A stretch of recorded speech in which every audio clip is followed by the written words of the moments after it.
Seguimos en cuarentena y quienes tenemos el privilegio algunas veces de poder trabajar desde nuestras casas lo estamos haciendo, y justamente desde mi casa es que he entrevistado hoy a Carlos Durant.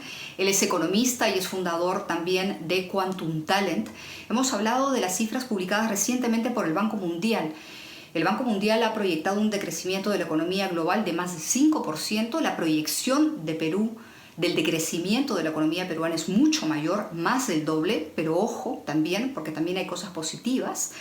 El crecimiento que proyecta el Banco Mundial para el próximo año es muy importante para Perú, incluso superior a varios países de la región. ¿Por qué? ¿A qué se debe esto? En todo caso, ¿cuáles son esas cifras que va a exponer el Perú, que va a exponer la economía peruana, que va a marcar la economía peruana y que van a determinar nuestras vidas este año? ¿Cómo nos van a afectar? ¿Cómo va a afectar al país? ¿Cómo va a afectar el empleo? ¿Cómo va a afectar nuestras empresas? ¿Cómo va a afectar nuestras vidas? ¿Podrá este gobierno, por ejemplo, entregarle al próximo gobierno una economía en recuperación? Vamos a conversar de eso. Mire. Carlos, ¿cómo estás? Gracias por esta entrevista primero. Gracias a ti, un gusto. Carlos, cuéntame, a ver, el Banco Mundial acaba de difundir cifras de crecimiento. Bueno, en este caso no es crecimiento, en este caso lamentablemente el mundo y los países no van a crecer, van a decrecer. Y la cifra del Banco Mundial es 5,2%. ¿Desde cuándo el mundo no ve una crisis como esta? ¿Desde cuándo el mundo no enfrenta un momento tan complicado como el que estamos enfrentando a raíz de coronavirus? Mira, creo que desde la Gran Depresión el mundo no ha visto una situación tan desafiante en términos económicos, y la naturaleza de este shock, un shock sanitario causado por la pandemia del COVID-19, es algo que el mundo no ve desde la pandemia de la influenza, de la gripe española de 1918. Entonces, es algo sin precedentes para efectos de las personas que tienen que tomar decisiones tanto en el sector público como privado, y por lo tanto requiere tener un diagnóstico claro y poder pensar en soluciones creativas. A ver, vamos de lo macro a lo micro. Hemos empezado hablando del mundo, de las proyecciones del Banco Mundial. Vamos a Perú. ¿Cómo es que Perú se ve afectado primero? Y te ruego nos ayudes a entender un poco las grandes cifras, aquellas cifras que marcan un poco la salud del país, para poder entender desde lo grande, desde lo macro, y luego ir aterrizando un poco en cómo esto nos va a afectar en nuestras vidas, en nuestro día a día, en nuestro trabajo, en fin. ¿Qué cifras son importantes a considerar de lo que son las proyecciones respecto a cómo es que ves al Perú? ¿Cómo crees que le va a ir al Perú? Empecemos por el PBI. De hecho, junto con esa proyección del Banco Mundial de decrecimiento para el mundo de 5,2%, hay una también para el Perú. Y las cifras, lamentablemente, no son buenas, los números no son auspiciosos. ¿Qué otra cifra, qué otro número tenemos que mirar? ¿De qué forma se va a comportar la economía a nivel macro del Perú? ¿Y qué es lo que nos va a ayudar a entender esto? Mira, yo creo que hay tres números clave que tenemos que mirar, además del crecimiento del PBI, evidentemente. Uno es el número de la pérdida de empleos, y ese es un número que tampoco permite ser muy optimista sobre cómo la pandemia va a estar afectando a la economía local. El segundo es el número sobre la quiebra de compañías o algún proxy que tengamos, es decir, algún indicador adelantado de eso, por ejemplo, las carteras morosas de los bancos. Entender cómo esto está afectando la salud financiera de las compañías es fundamental para entender cómo se va a comportar la inversión más adelante y qué podemos esperar del sector privado en términos de poder impulsar el crecimiento económico. Y el tercero tiene que ver con la situación de la deuda pública. Y ahí te diría que es una combinación de dos cosas: cómo va a terminar la deuda sobre PBI, es decir, cuándo endeudado va a terminar el país, y cómo va a terminar el déficit fiscal. Son dos indicadores relacionados. Entonces, es la salud de los hogares, al entender cuántos hogares están perdiendo su fuente de vida, su modus vivendi; la salud de las compañías, para ver cuántas compañías van a seguir en capacidad de crear empleos tan pronto la economía rebote, de invertir; y la salud de las finanzas públicas, que ha sido nuestra principal fortaleza todo este tiempo y que puede terminar muy deteriorada si es que no tomamos las medidas adecuadas. A ver, vamos por partes. El Banco Mundial proyecta una caída del PIB peruano de 12%. Yo no sé a qué podríamos remontarnos para comparar esta cifra, que es grave, que es además una cifra que nos va a retar muchísimo como país, como peruanos, a las empresas en general. Pero ¿qué implica una caída de 2% del PBI para el Perú? Mira, o sea, lo que implica es un descenso en, por un lado, el consumo de los hogares dramático y por otro lado, el consumo de las empresas, es decir, la inversión.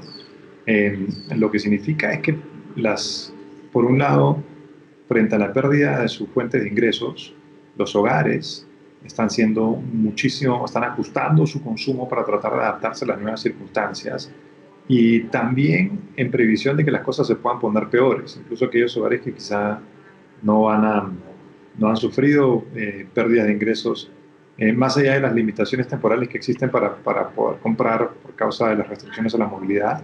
A futuro lo que tenemos que esperar es que los hogares sean mucho más cautos, las personas sean mucho más cautas para comprometer decisiones de gasto. Y por el lado de las compañías lo mismo. Hay un doble efecto. Por un lado, el efecto inmediato de la caída en el consumo de los hogares, que obviamente afecta sus ventas, junto con las restricciones a la movilidad, que también afectan su capacidad para operar. Y por otro lado, está el efecto de la incertidumbre. Si una empresa no sabe si más adelante van a volver a haber restricciones o medidas sanitarias muy restrictivas que les impidan operar o que afecten la capacidad de sus consumidores y de sus clientes para comprar sus productos y servicios, pues la empresa va a ser mucho más resistente a crear nuevos puestos de trabajo, a invertir, incluso si tuviese oportunidades. Entonces, eso es lo que implica una caída del PBI de esa magnitud en estas circunstancias, ¿no? En un contexto de alta incertidumbre donde tanto empresas como hogares van a ser súper reticentes o renuentes a tomar decisiones que comprometan gastos en el tiempo. Esta dificultad que se presenta para las empresas y para las familias puede generar una crisis que arrastre al sistema financiero. Es decir, como tú dices, las personas ya venimos endeudadas, las empresas ya vienen endeudadas, va a haber menor consumo, va a haber menor ingreso para todos. Eso puede hacer que obviamente entremos en default, es decir, que dejemos de, o que no tengamos la capacidad para pagar. ¿Qué significaría que esta crisis pase al sistema financiero y cómo nos afectaría? Mira, es difícil saberlo. Lo que sí tiene que quedar muy claro es que tenemos que evitar que eso ocurra. El sistema financiero es como decir el sistema nervioso de la economía, ¿no? Su buen funcionamiento es fundamental para el buen funcionamiento de la economía a nivel agregado. Entonces, si el corona shock, como yo le llamo el impacto económico del COVID-19, se extiende al sistema financiero, las consecuencias pueden ser muy duras para la economía peruana y para las empresas y para los hogares. Hay muchísima evidencia de que las recesiones que van acompañadas de una crisis financiera tienen un efecto mucho más persistente en el tiempo sobre hogares, empresas y gobierno. Entonces tenemos que evitar, felizmente esta no es una recesión que tenga origen en el sector financiero, sin embargo el sector financiero puede ser contagiado por ello. Entonces tenemos que evitar a como dé lugar que el aumento o que las dificultades de las compañías, los ajustes de liquidez de las compañías se traduzcan en aumentos de morosidad suficientemente grandes como para poner en riesgo los ratios de capital de los bancos. Y para eso creo que el gobierno y el Banco Central de la Reserva tienen que tener medidas listas y estar haciendo un monitoreo muy cercano. Yo creo que ese es uno de los aspectos más fundamentales de la respuesta de política económica frente al corona shock. Evitar a como dé lugar de que se contagie el sector financiero. Si logramos salir de este episodio con un sector financiero sano, entonces nuestras posibilidades para recuperarnos van a ser mucho mayores. Carlos, la siguiente pregunta es obvia entonces. ¿Qué herramientas tiene el gobierno, qué herramientas se tienen en general para evitar que esta crisis se contagie el sistema financiero? Mira, creo que ya lo bueno es que los últimos 10 años nos han dejado varias lecciones sobre cómo reaccionó el mundo frente a la crisis financiera del 2007-2008. Y ya tenemos un set de herramientas e ideas para poder improvisar con nuevas, para evitar que el sistema financiero sea comprometido. Y uno de ellos es ser muy agresivo en retirar malos créditos del balance de los bancos. Una cosa que yo creo que el gobierno debería estar considerando y tener listo como un plan B en caso una cosa se complique, es poder trabajar rápidamente en que los bancos puedan titularizar sus carteras de créditos, sobre todo a pequeñas empresas o a los sectores que estén más comprometidos por aumentos en la morosidad, eh, y que el Banco Central los pueda comprar, en todo caso que el Estado los pueda comprar, dejándole algo a los bancos de riesgo para que puedan seguir haciendo su trabajo. Obvio. Pero sacar eh, malos créditos del balance de los bancos, de esa manera evitar que los bancos suban su ratio de capital comprometido, evitar que los bancos empiecen a su vez a ajustar las cobranzas de estas compañías, porque una ola de quiebras desordenada y masiva puede tener un impacto muy, muy, muy dramático sobre la economía. Ahora, el punto de partida de Perú fue felizmente bueno, es decir, a ver, para hablar en términos sencillos, nuestra deuda como porcentaje del PBI no era tan alta, no estábamos tan endeudados, buen riesgo país, las calificaciones crediticias también. Entonces empezamos con anchas espaldas desde el punto de vista fiscal, ¿no es cierto? Es decir, estábamos saludables, con ahorros y con dinero suficiente para gastar e invertir, que es lo que el Perú está haciendo ahora. Este plan económico, la ministra de Economía la última vez que habló de él dijo que podía llegar hasta el 17% del PBI, que es un plan de contención y de reactivación. Es un plan ambicioso y es un plan que probablemente es el más importante o el mayor de la región, pero los recursos se acaban. Y los recursos se acaban en un momento donde nuestra economía va a caer, donde el PBI el crecimiento va a ser menor. Y eso se combina con esta mayor deuda que también estamos a su vez adquiriendo. Y vuelvo al punto inicial del que conversabas o del que nos contabas tú primero. La deuda como porcentaje del PBI. Entonces, nuestro punto hoy ya no es igual al inicial. ¿Cuánto más puede aguantar el Estado en términos de seguir soltando dinero, por ejemplo, para hacer lo que tú decías? El tema de evitar que la crisis llegue al sistema financiero. Mira, es una buena pregunta. Y aquí hay un balance, porque no intervenir de una manera suficientemente agresiva en una etapa temprana implica una intervención mucho más cara más adelante. Ahora, evidentemente tienes que medir bien la magnitud de esa intervención al comienzo para asegurar que no te quedas sin balas por si las necesitas después. Entonces, no es una decisión fácil. Creo que nuestras autoridades económicas están haciendo un esfuerzo increíble. A mi juicio, hay algunas oportunidades de mejora en lo que toca. Una es que me parece que las políticas de alivio han podido ser más agresivas y creo que la situación lo ameritaba. Los bonos a los hogares creo que podrían haber sido mayores. Varias personas lo comentaron al inicio. Yo supongo que decidieron por el valor inicial, pensando justo en este ejercicio difícil de poder calibrar bien o dimensionar bien con cuánta ayuda debes comenzar. En retrospectiva, creo que queda claro que debieron haber sido mayores y creo que eso se debería corregir rápido. También creo que los subsidios a las planillas son muy pequeños, deberían aumentar. No quieres que las compañías tengan la disyuntiva de quebrar o despedir. Con los créditos no vas a evitarles tener esas disyuntivas. Más bien muchas compañías van a terminar sobreendeudadas y eso soluciona un problema para crear otro. Me parece que los subsidios a las planillas deberían aumentar. 35% es muy poco y todavía estamos a tiempo para corregirlo. Y sin ninguna duda vamos a terminar con un ratio de deuda mucho mayor que el que teníamos, y las calificadoras de riesgo, los ejercicios de calificación de riesgo, los modelos son muy sensibles al tamaño de la deuda, pero también son muy sensibles al potencial de crecimiento de la economía y a cómo se va a desempeñar. Y la sostenibilidad de deuda sigue una matemática muy simple. Si un país logra tener un déficit fiscal controlado y una tasa de crecimiento alta, no va a tener problemas de sostenibilidad de deuda. Y para tener un déficit fiscal controlado, la mejor receta es, además de obviamente ser prudente con los gastos, es crecer rápido. Entonces, creo que lo más importante que tiene que hacer el Perú es primero, o sea, es poder asegurar, contener económicamente el corona shock de tal manera que no dificulta nuestra capacidad de rebote y luego poder hacer reformas que nos permitan crecer más rápido. La economía peruana no venía creciendo rápido. La capacidad de la economía peruana para crecer aceleradamente era muy limitada. Y si no cambiamos eso, ahí sí vamos a estar en problemas. Bueno, hay una tarea complicada, no es fácil. Sin embargo, lo que dice también el Banco Mundial o las proyecciones del Banco Mundial es, así como este año caería, según esta institución, 12%, creceríamos en 2021 7%. ¿De dónde sale esta cifra y a qué responde?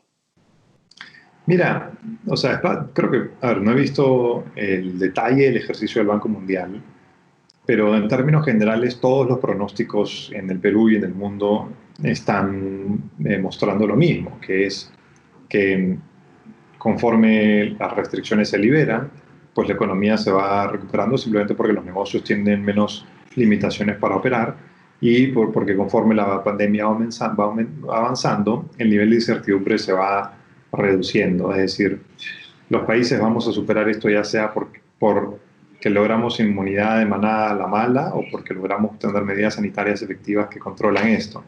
Eh, Sin embargo, si caemos, haciendo una matemática rápida, si caemos 12% este año y el próximo año nos recuperamos 7%, igual vamos a estar con un PBI por 6% por debajo de lo que teníamos al comienzo.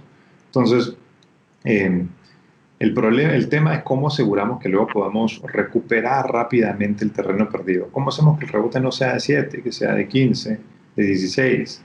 ¿Cómo hacemos que luego estemos creciendo 5%, a 4%, 6, 7?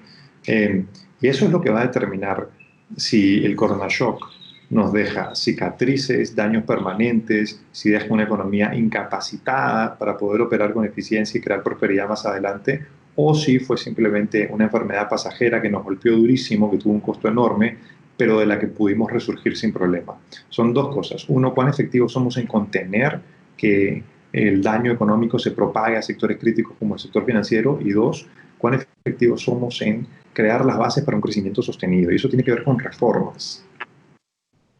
Con reformas estructurales. Así es. Y hablando de instituciones, de la estructura del Estado, de la capacidad de gestionar, el coronavirus desnuda muchas de nuestras deficiencias como sociedad. Por ejemplo, la informalidad. 70% o más del 70% de la clase trabajadora es informal y probablemente esto va a crecer. Ahora, surge una ironía. Así como esta formalidad es tal vez una de las causas de que la pandemia se haya expandido en Perú como se haya expandido, también es esta informalidad de la que los próximos meses o años, va a ayudar a subsistir a la gente, porque el empleo formal se va a reducir y porque la informalidad, el emprendimiento formal o informal, va a crecer. Pero creo también que es una oportunidad para que el Estado recupere su relación con la sociedad. ¿De qué forma crees que podría hacerse? ¿Cómo podríamos aprovechar esta oportunidad, algo positivo, la oportunidad del coronavirus, porque finalmente es una oportunidad para corregir algunos aspectos como el de la informalidad?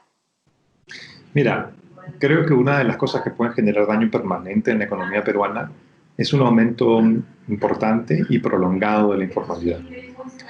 Porque las personas que pierden su empleo formal o incluso su empleo informal y tienen que dedicarse al empleo independiente, es decir, a recursearse, dañan o limitan sus posibilidades de regresar eventualmente al mercado formal y moderno.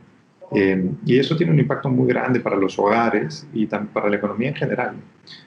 Y por eso es que es tan importante poder hacer reformas que faciliten que las empresas grandes, formales, modernas, productivas puedan crear más puestos de trabajo, puedan crear más vacantes. Si no logramos eso, el aumento en la informalidad se puede quedar con nosotros mucho tiempo y podemos terminar peor que antes del coronavirus. Eso es una cosa muy, muy importante. La informalidad es la gran tara de la economía peruana y si a causa del corona shock terminamos con una informalidad mayor, vamos a ser aún muy vulnerables, aún menos resilientes. Reflexionemos un poco para ir terminando, Carlos, sobre qué todo esto que hemos hablado, de qué forma se traduce Lo dijiste un poco al inicio, pero me gustaría ir a algún detalle adicional, como por ejemplo el dólar, que es algo que finalmente le preocupa absolutamente a todos, ¿no? Esto se traduce en menores sueldos, esto se traduce probablemente en menor empleo formal, esto se traduce en qué otras cosas. Hablemos del precio del dólar. Mira, te soy franco, yo me declaro absolutamente incapaz para saber a dónde se va a mover el dólar. Eh, Así que no podría tener una opinión inteligente sobre eso. Escapa absolutamente mis habilidades.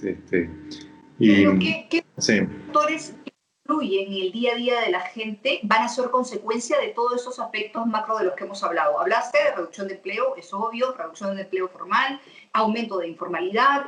¿Qué otros factores de nuestro día a día vamos a ver que nos afectan a raíz de todo esto? Mira, una cosa que a mí me preocupa es que algunas tendencias de un país que el Perú venía exhibiendo con cierto vigor, que son típicas de un país de ingreso medio, se vean interrumpidas. Por ejemplo, el aumento en el tamaño de los servicios financieros, el aumento en la penetración de tarjetas de crédito, el aumento en la penetración de servicios financieros, el aumento en la bancarización del país. Si la informalidad aumenta, si el corona shock no deja daños más permanentes, eso es una tendencia que se va a interrumpir. Otra es el aumento en el capital humano, el aumento en la inversión de las familias en la educación de sus hijos. Ya hay cierta evidencia anecdótica que sugiere que tanto a nivel de colegio como institutos y universidades, las matrículas, o sea, la cantidad de alumnos matriculados está bajando bastante. Entonces, es posible que los hogares simplemente recorten sustancialmente su inversión en gasto, en capital humano, en educación. Eso tiene un efecto inmediato para las familias y también muy importante para el crecimiento de la economía de largo plazo. La expansión del comercio minorista en formatos modernos, la expansión de los centros comerciales, de los supermercados, de las tiendas por departamento, etcétera, también es una tendencia típica de países de ingreso medio y que también se puede detener junto con un aumento del comercio más informal, más bien de la actividad informal. Entonces son tres tendencias que habían sido muy marcadas en el Perú en los últimos 15 años, que habían tenido un impacto directo en la vida de las personas y que podrían cambiar, podrían detenerse por causa del corona shock si es que no lo manejamos bien. Claro, la clase media iba en aumento. Probablemente esta cifra se va a ver afectada también, ¿no? La clase emergente, que es parte de la clase emergente, es o viene de la informalidad. Algunos se mantienen en la informalidad, pero finalmente esa es la fotografía. Termino con esto, Carlos, preguntándote lo siguiente. ¿Tú crees que este gobierno le pueda entregar al próximo gobierno una economía en recuperación? ¿Será eso probable? Espero que sí. Crucemos los dedos para que sí. Por el bien del país creo que nos toca a todos contribuir, ayudar y al menos transmitir buenas vibras para que sí. Si no, podemos tener una situación muy, muy complicada. Listo, Carlos. Muchísimas gracias. Gracias a ti. Vamos a ver si el gobierno y las herramientas que tiene a mano. Creo que todos estamos obviamente preocupados por todos, por la situación del país, por nuestra situación, por la situación de las empresas, y lo que toca es pensar. Así es. Muchísimas gracias, Jimena. Un gusto. Gracias. Un gusto también.